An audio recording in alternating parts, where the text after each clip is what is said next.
Baik, Assalamualaikum warahmatullahi wabarakatuh. Perkenalkan, nama saya Asti, angkatan 19 PAI 3 dari kampus IAIN Wotampone. Kali ini saya akan menjelaskan sedikit yang tentang problema pendidikan agama Islam di sekolah. Namun sebelum kita melanjutkan ke pembahasan selanjutnya, terlebih dahulu kita mengetahui apa itu problema. Problema di sini merupakan masalah-masalah atau persoalan-persoalan yang timbul dalam suatu kegiatan. Pokok permasalahan yang menjadi sumber utama problematika pendidikan agama Islam di sekolah selama ini hanya dipandang dalam bentuk aspek kognitif atau dalam bentuk angka saja. Tidak dipandang bagaimana peserta didik mengamalkan suatu pendidikan di kehidupan nyata, sehingga belajar tidak hanya sebatas mencatat dan menghafal. Nah, berkaitan dengan hal ini, eh, pendidik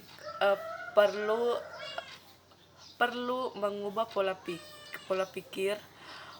pikir dalam hal ini, mengingat pendidikan sangat penting bagi kehidupan Indonesia, serta seiring berkembangnya zaman teknologi yang semakin canggih yang tidak dapat dipungkiri keberadaannya, mengakibatkan perlu kurikulum perlu beradaptasi dengan perkembangan zaman tersebut.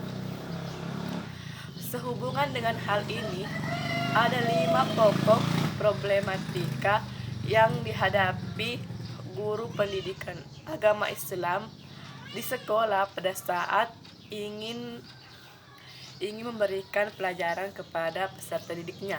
Yang pertama yaitu problema peserta didik. Latar belakang peserta didik tidak dapat dipungkiri bahwa tidak semuanya sama. Ada peserta didik yang berasal dari latar belakang dari keluarga yang taat agama, dan ada pula peserta didik yang berasal dari latar belakang keluarga yang kurang taat agama, dan ada pula peserta didik yang berasal dari keluarga yang latar belakang keluarganya tidak peduli sama sekali dengan agama. Nah, peserta didik yang berasal dari keluarga yang tidak taat dan kurang taat terhadap agama ini perlu diperhatikan, mengingat peserta didik tersebut ada kemungkinan dia tidak akan peduli terhadap pendidikan agama, bahkan akan meremehkan pendidikan agama tersebut. Dan yang kedua yaitu problema lingkungan pendidikan. Seiring berkembangnya peradaban dan teknologi serta informasi yang tidak dapat dipungkiri keberadaannya dapat mengakibatkan menurunnya psikologis lingkungan pendidikan, baik peserta didik, pendidik maupun lembaga pendidikan. Dan seiring berkembangnya teknologi tersebut dapat pula mengakibatkan kurangnya minat peserta didik kepada pendidikan agama Islam. Kenapa? Karena kebanyakan peserta didik saat ini lebih memilih bermain game daripada belajar, serta hal ini menyebabkan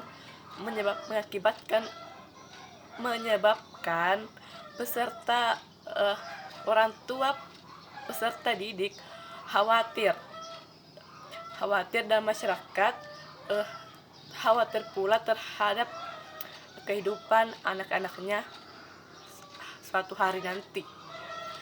Dan yang ketiga problema kompetensi guru. Dalam perspektif pendidikan agama Islam, guru ternyata sering memiliki kesulitan pada saat memberikan pelajaran kepada peserta didiknya. Kenapa? Karena kurangnya kematangan dan kurangnya penguasaan materi yang ingin ia sampaikan kepada peserta didiknya, sehingga pada saat ingin memberikan pelajaran kepada peserta didiknya sedikit mengalami kesulitan. Dan yang keempat yaitu problema metode. Metode di sini merupakan cara yang digunakan oleh seorang guru pada saat memberikan pelajaran kepada peserta didiknya. Di sini kurangnya metode atau cara yang diketahui oleh seorang guru dapat pula mengakibatkan kesulitan oleh guru pada saat ingin memberikan pelajaran kepada peserta didiknya.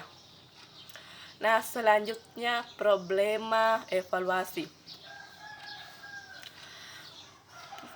Evaluasi di sini merupakan penilaian yang dilakukan oleh seorang guru kepada peserta didiknya.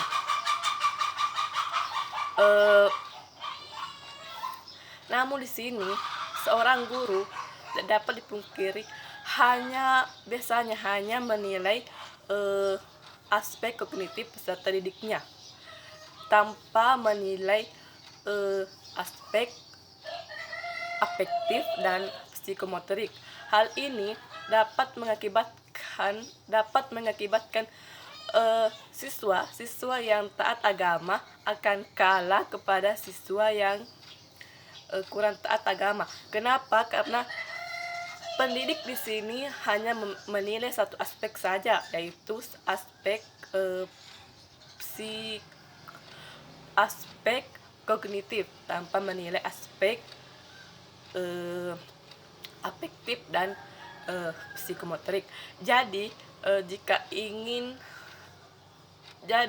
seorang guru di sini perlu melakukan penilaian yang sistematis dan adil. Dalam artian tidak boleh hanya menilai satu aspek saja, yaitu aspek kognitif, tetapi perlu juga menilai aspek afektif dan psikomotorik.